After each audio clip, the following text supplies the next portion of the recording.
The next definition that we're going to come up against for compound inequality is the word union.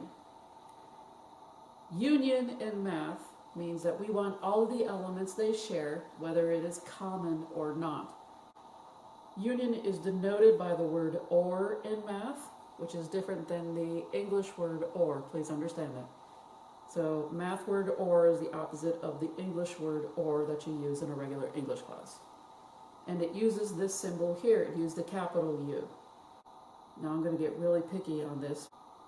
Now remember, whatever you do, this is a math course, so I do not want to see a tail on it. That is an English U, not a math U. I want that. That is what I'm looking for. Do not put a tail on it. I will mark you wrong. Again, part of this class is to understand math notation. When it comes to a Venn diagram, this is what it's going to look like. I know you can't see it, but this is set A for this first MasterCard part circle, and B is this circle right here. And union says that everything that they have, I want. So when you get married, they call that a union. And a union implies that when you get together, you share everything, whether you like it or not. So that's what a union is all about, for good or bad, for in common or not in common. The way that we write the union of A or B is we write it like this. This is the union of A or B. A union B. This represents all the shaded parts, whether it overlaps or it doesn't overlap. In inequalities, we will be looking at the areas of the shading, whether they are common, whether they overlap or not. I know I'm harping on this a lot, but this is key. All right, so union, just all of the elements are important, not just specific ones. We want all of them are important. Let's look at this example for union. I gave you the same set for A. A is the set 1, 2, 3, 4, 5. It's a set because of these curly brackets. B is the set of numbers 3, 4, 5, 6, 7. And I want to find A union B. All right, another way to say this in math would be A or B. All right, so remembering what the OR statement means, or the union statement means, it means I want all of these. A union B is one way to read this. A or B, all right, is also how you could see this in your head. And again, union implies all of the numbers. Now you don't write 3, 4, 5 twice. Whenever you have these curly brackets, you see a number only one time within the curly brackets. You never see 3, 3, 4, 4, 5, 5, 6, 7, as in this case. Because the 3, 3, 4, 4, 5, 5, that's where they overlap at. You only see the numbers inside here once and one time only. Notice the 3, 4, 5 was the overlap, but union says, I want everything. I want all of these numbers. And so we write all of these numbers without repetition. This is A union B. This is A or B. If you want to look at the Venn diagram visually, 3, 4, 5 was the overlap in this football. All right, so if this was blue and this is yellow, this would be the green part. This is the overlap. 6 and 7 don't belong in here because 6 and 7 are not part of A. And 1 and 2 is not part of B. So if you were looking at just this part, this would be the intersection, which is set off by the word and. When you are looking at the union, I want everything. That's the reason why I shaded all of this. And everything implies 1, 2, 3, 4, 5, 6, 7. So this is a visual of your Venn diagram of A union B. We're going to do some examples of an OR statement. Our first example is something that we would see if we were to solve it completely and we were left with x is less than -2, or x is greater than or equal to 1. So again, these have been solved for us. We just need to graph these and understand what does the word or mean when dealing with a compound inequality. I'm going to do these separate at first so that we understand, and then I'm going to put them together. So looking at x is greater than or equal to 1, I'm going to be doing this one first. I'm going to put 1 on the number line. So here's the tick for the number 1. And what I'm going to do is I'm going to put some test points on the graph. Again, I use very large test points because that way they don't get confused with numbers really too close for this. So I don't want to use a -3 or a 0 or a 2. So using very large test points is going to make our answers very clear as to which side that we need to shade and which sides are true and false. So I'm going to put in these test points in for x. So for example, is -100 greater than or equal to 1? So I'm using this test point into this problem. And I want to know true or false. Is a negative bigger than a positive? And the answer to that is no, so that is false. So on this side of the 1, it is false. Using the other test point, is 100 greater than or equal to 1? Is $100 bigger than $1? And the answer to that is yes, very much true. Normally when you have these types of problems, when you look at them individually, there's a true side and a false side 98% of the time. So for your book, I would say 100% of the time, because unless you're given some tricky stuff like I could give you, that would be 98% of the time. But your book is definitely going to be a true and a false side. What you want to do now is you want to shade the true side. So we are going to start at our tick mark, and we're going to start shading all the way to the arrow. Do not stop at the 100, because that was just used as a test point.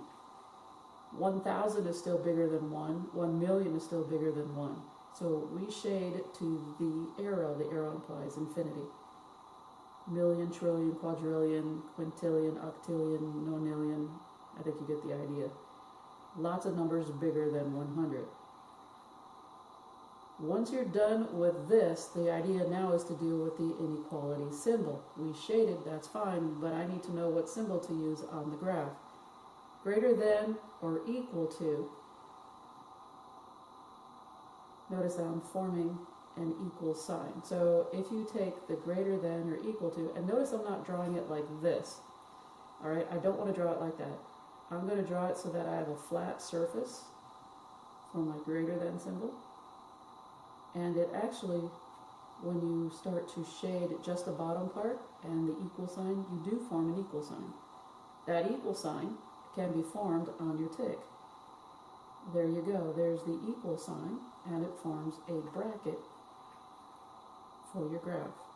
So, because it is greater than or equal to 1, it forms a bracket for this symbol on the graph. This one is done. Now we need to concentrate on x is less than -2. For this graph, same thing goes. I'm going to put in 100 as a test point and -100 as a test point. And let's figure this out logically. Is -100 less than -2? So, understanding negatives, -2 is closer to 0, so it is bigger than -100. In other words, -100 is smaller than -2, so that is true. So on this side of 2, it is true, and it's -2. If I was to do the 100, again, I'm plugging in the 100 into this problem, is 100 less than -2? That would be a false statement. And the reason it's false is because can a positive be less than a negative? And the answer to that is no, that never happens. So this side is false. Never shade a false, you always shade the true side. And you shade to the arrow, do not stop at the -100. You start at the tick mark that you got for -2, and you keep going to the arrow. Now that you got your shading done, you need to deal with the inequality symbol. Since it is less than, and there is no equal sign, so I don't form a bracket, that means I must form a parentheses on the tick. Make sure it touches the tick. Do not make it go before or after. It must be on the tick. Now that I have these two graphs done individually, what we're going to do is we're going to smush them together onto one graph. On one graph, here is the -2, here is the 1. We do it in numerical order from small to large. So -2 is a smaller number, 1 is the larger number, so it goes here. Do not rearrange that because you now have a wrong problem. From here, we're going to simply copy what we drew up above. So 1 had the bracket, and it's shaded to this arrow. And the -2 had a parentheses, and it's shaded to this side, to this arrow. And this is the answer that you would see in the back of the book. So, yes, you can do them individually, or you can put them on one graph. I did it individually for the time being, but in another example, I'll actually do them both on the same one. Now that you've got this graph, we need to talk about interval notation. What are my answers? This is, for this class, the only time in which you're going to be using a symbol, one of the symbols that we just learned for compound inequalities. But let's start out with the interval notation, then we'll deal with that in a second. Again, interval notation deals with your shading. And when it comes to shading, you want a start and then a stop. So where does it start, or where does it end at? Now before we start with that, let's deal with the OR definition. Let's start with the OR statement before we do anything. OR means that I want all of the shaded areas. So walking our way down, this is the thing that we're going to be looking at. We want all of the shaded areas, whether they overlap or not. In this case, there is no overlap. But guess what? OR says, I want those answers no matter what. To actually do this problem, it's going to be a little bit more tricky. So the shading starts at where? Again, we always read graphs from left to right. So we start this way. Where does my shading start at? Well, it starts, boom, here at this arrow. That arrow is better known as -infinity. And I know it's parentheses because infinities, and I know infinities look like this. You can do that, but I just put 2 circles there because it's hard for me to draw those. I just follow the curve of the infinity, and infinities always have parentheses. So take a look at an infinity symbol. It has a parentheses on it. That's all I'm doing really, is tracing it. And where does this shading stop at? So this is where it starts. Where does my shading stop at? Well, it stops at -2. And what's the symbol we used on -2? Parentheses. Because this is an OR statement, there is a jump. And so what I need to do is use the OR. You don't write OR, you don't put a comma, you put the U symbol here. This is the union of these two answers. So I'm using these answers here, and I'm going to join it with these answers here. So this also implies a jump, a gap of some sort between the -2 and the 1. This symbol also tells me that this is a union, meaning this is an OR statement, meaning I want all of the answers, whether they overlap or not. So where does my shading start up again? It starts up at 1, and then it ends at this arrow here, identifying itself as positive infinity. And again, it ends with a curved part, and so I'm just following that curved part here.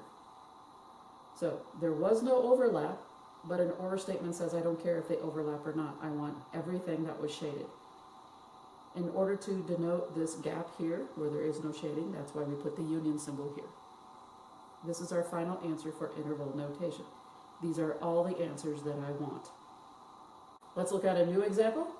This is an OR statement once again, and it has been solved completely. We are at this point where we need to put these answers on a graph. We are going to do this problem directly together. So we put both of these answers on the graph. Notice I did not put 14 here and 6 here. Just because you ended up with these answers does not mean they go directly on your graph. Remember, numbers go from small to large. So the 6 goes here and the 14 goes here. Now, since 6 is here, I'm going to put the negative infinity on this side. And above the 14, I'm going to put my test point 100. All right, let's start with the 14 here. What numbers are less than 14? Negative 100 is less than 14, so that's true. Is 100 less than 14? No, that's false. So I'm going to shade the true side all the way to this arrow here. You keep going past the 6. Everything on this side past the 14 gets shaded. Don't stop at the negative 100 either. You go to the arrow. Now let's deal with the 6. What numbers are less than 6? Is 100 less than 6? No, that's false. Is negative 100 less than 6? And the answer to that is true. Again, I'm saying less than because students get confused with this line underneath, and they're like, well, can I use 6? And the answer is no. It's just better to look at this. This line underneath will tell us whether or not 6 is included. So if it's missing, then 6 is not including. If it's here, 6 is part of our answer. So it is true on this side of 6. And what I'm going to do is use a dashed line because I don't want to confuse our shading with another dark circle shading like that. So I just denote it with a dashed line above it to denote the two separate shading techniques. So consider this a part of shading. And again, it's true all the way up to the arrow here. So this is what you have on your homework. All right, so this is what you would normally do when you're doing it in your notebook or your loose leaf paper. The question now becomes, what is your answer? Now remember, it is all about the definition. What does OR mean? OR means I want all of the shading, whether it overlaps or does not. Notice they both overlap in shading here from 6 to infinity. But it doesn't overlap here. And OR says, I don't care if they overlap or not. I want all of the shading. And so my answer, oh, I totally forgot about 14. Oh, it equals, you should probably put that on there. There's your bracket. I'm forming an equal sign. There's your equal sign. Now this is done. I think we can finally say that this one's done. But for the book doesn't like this, and it will never show all of the in-between work that you did.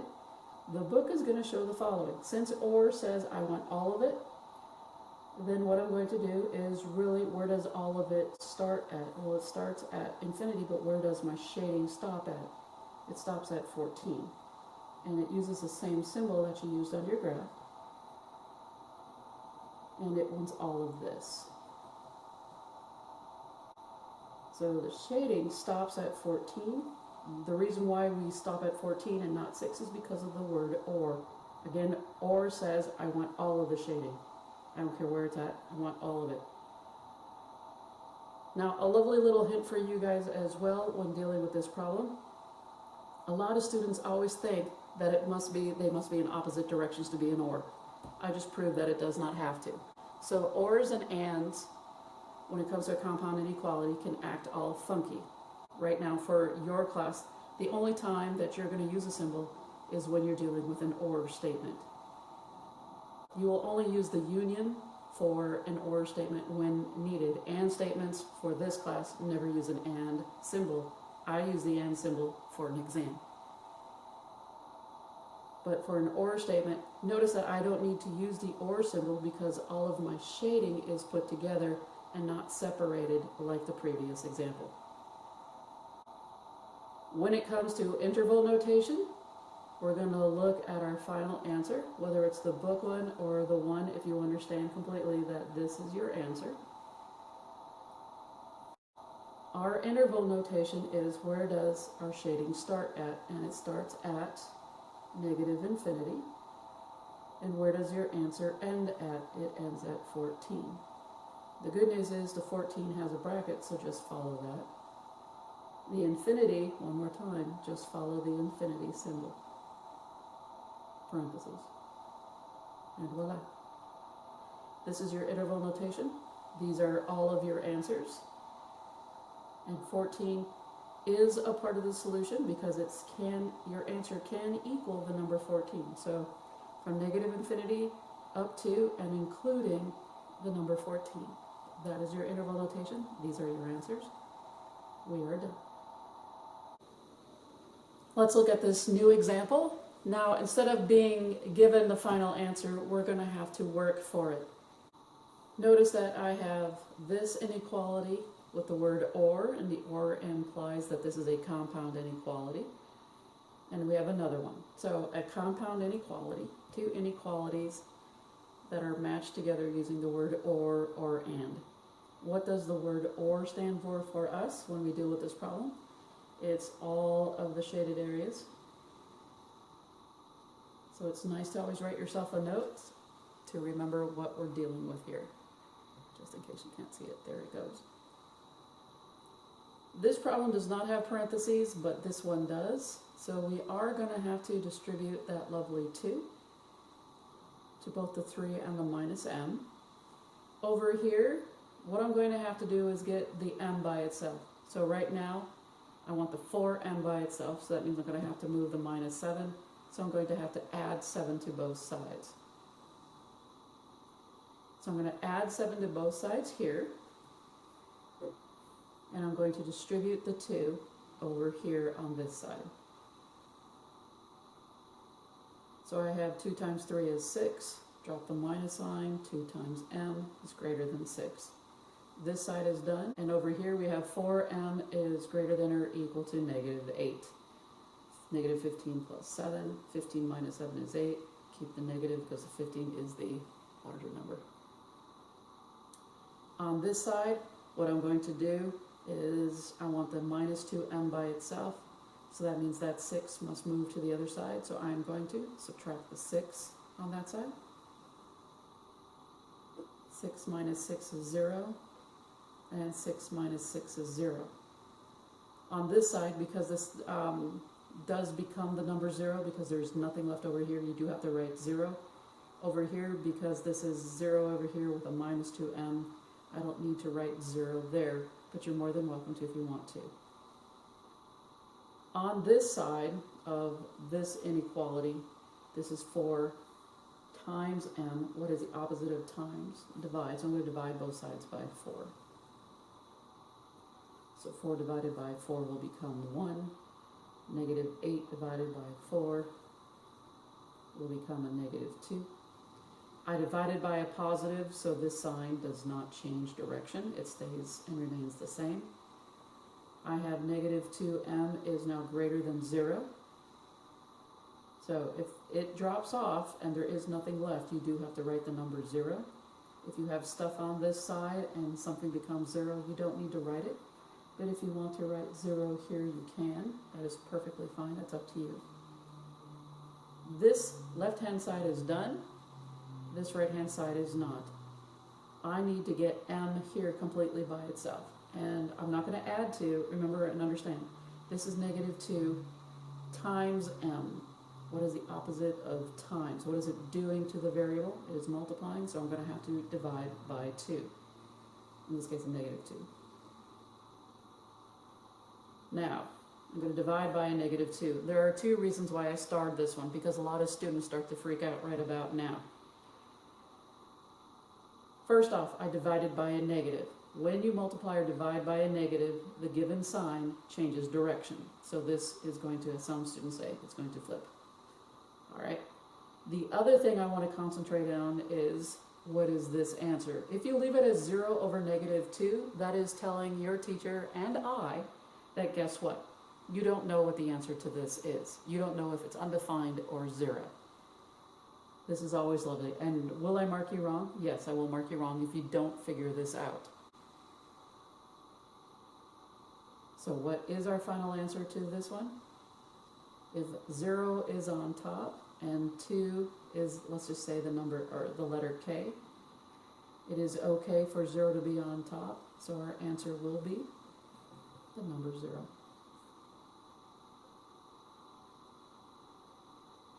So again, if negative 2 represents the variable K, 0 is on top, it is okay. Your answer is 0. And again, you divided by negative, the sign changed direction. This did not because I divided by a positive. This did change direction because I divided by a negative. These are our two numbers that we're going to put on the graph. Remembering that you don't just drop them down onto a graph. On the graph, you make sure that the numbers are put from small to large. Negative 2 is smaller than 0. So the order that it goes in is important. Do not write 0, negative 2. You are completely wrong in setting this up. All right, we have our two inequalities here. We have our two numbers put in the correct order from negative 2 to 0. They're in the proper order from small to large. I'm going to put in my test points, making them really large.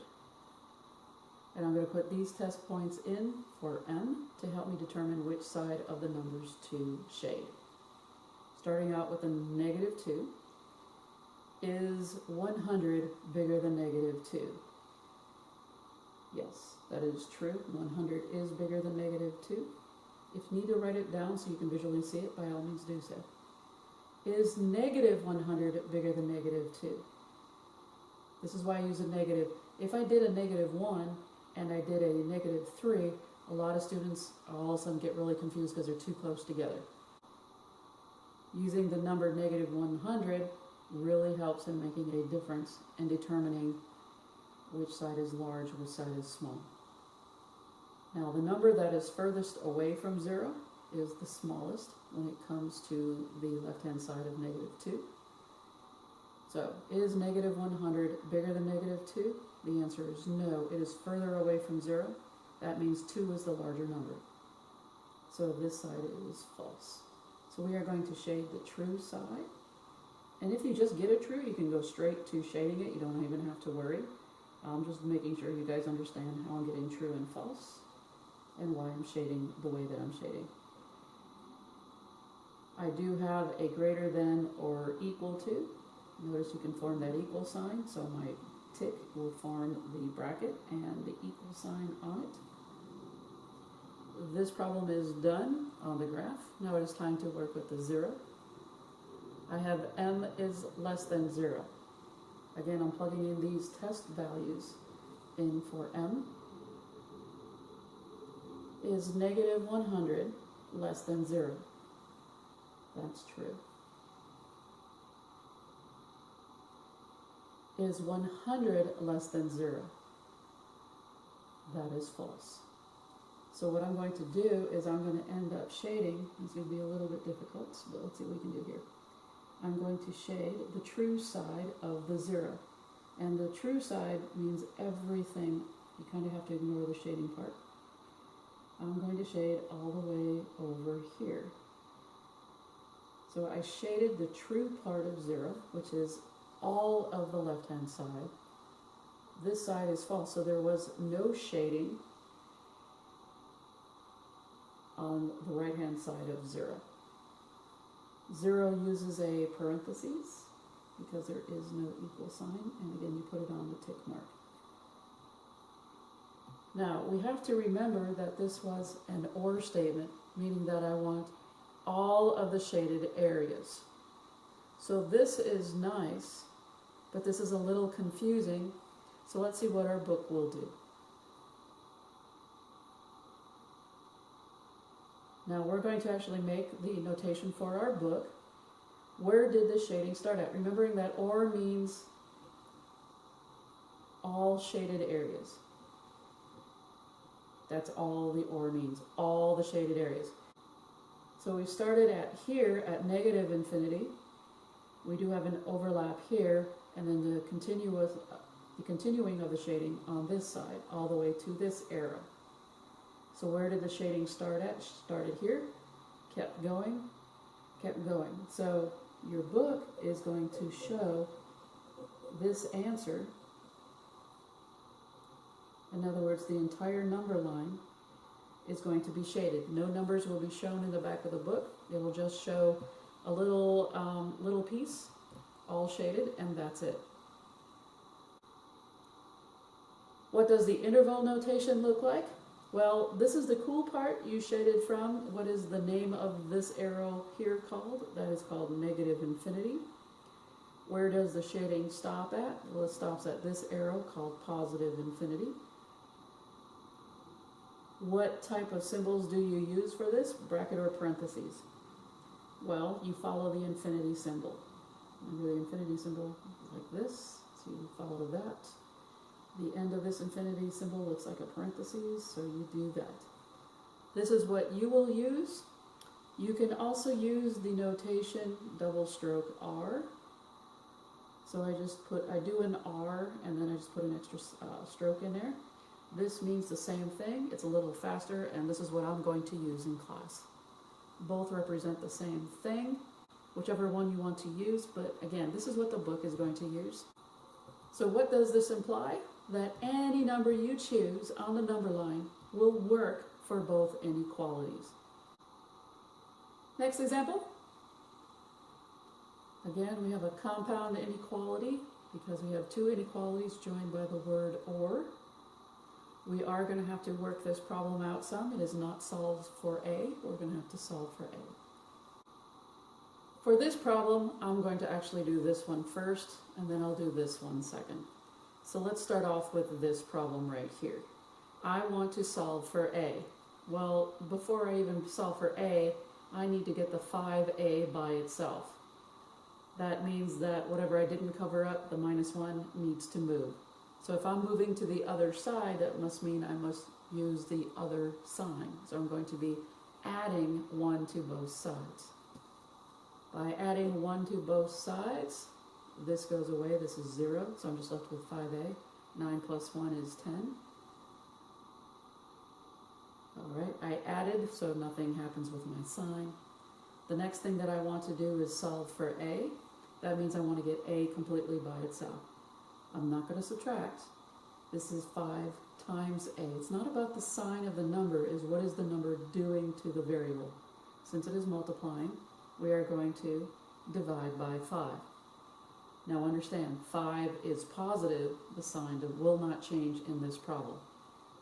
So 5 divided by 5 is 1. 10 divided by 5 is 2. Notice the sign did not change direction. This has been solved for A. Let's now work on this next problem.